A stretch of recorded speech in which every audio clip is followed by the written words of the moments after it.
সময় পাইলে কোরআন তেলাওয়াত করে, মা আছে কবরে, বাবা আছে কবরে, আইরে রমজান যখন শেষ হয়ে যাবে আবার জাহান্নামের আগুন দাও দাও করে জ্বালায় দেওয়া হবে। আপনার মা যদি জাহান্নামে থাকে, আব্বা যদি জাহান্নামে থাকে, আত্মীয় স্বজন যদি জাহান্নামে থাকে, রমজান শেষ হওয়া মাত্রই তো আবার আগুন জ্বালায় দেওয়া হবে।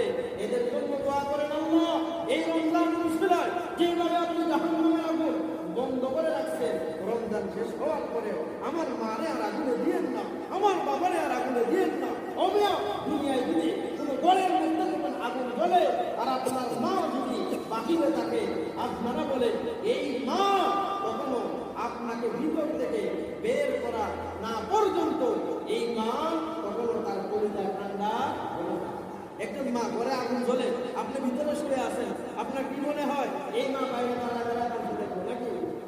তাহলে দুনিয়ায় আপনি যদি ঘরের মধ্যে যদি ঘুমান আর ঘরের মধ্যে যদি আগুন জ্বালায় না হয়, মা বাইরে তারা দেখতে পারে না। মা নিজের জীবন দিয়ে দেয়, বাবা নিজের জীবন দিয়ে দেয়।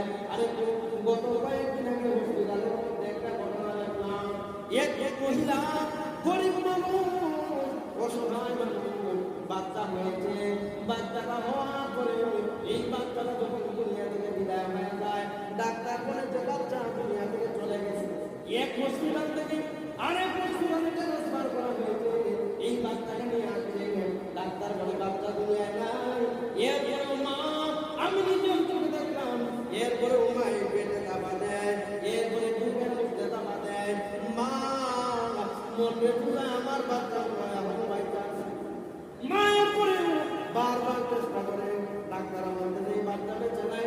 মা কয় না না আমার সন্তান বেঁচে আছে।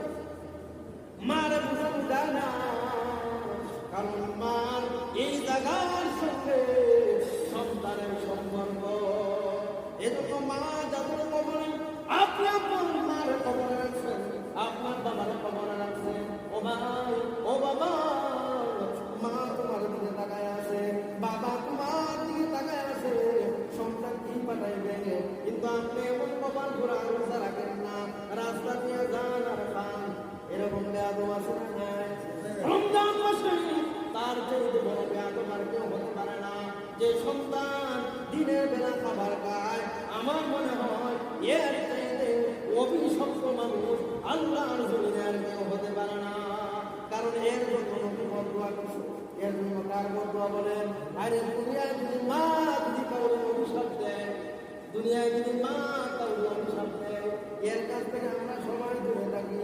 দুনিয়ায় যদি বাবা যদি কাউকে অভিশাপ দেয়, এর কাছ থেকে সবাই দূরে থাকে। দুনিয়ায় যদি কোনো উস্তাদ তার পাত্রকে যদি অভিশাপ দেয়, সবাই তারা ঘৃণা করে ঘৃণা বেরি। আল্লাহ পয়গম্বর, আল্লাহর পরিবার সম্মান, আল্লাহর করে যার দাম অনেক বেশি।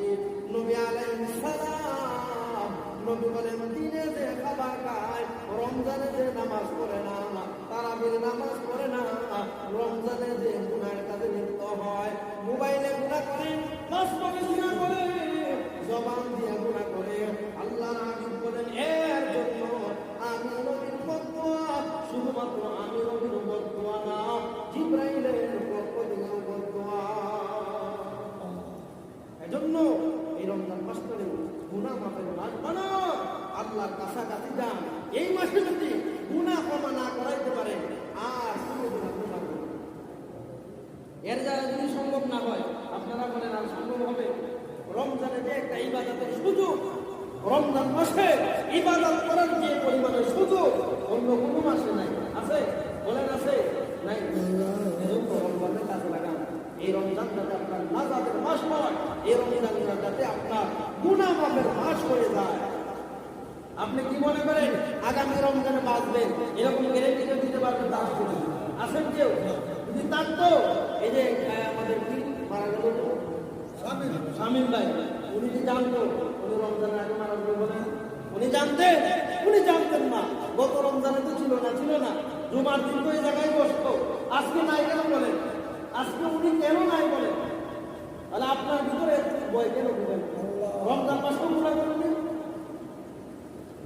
ব্যাগের মতো খাবার খাওয়ার রাস্তা দিয়ে না।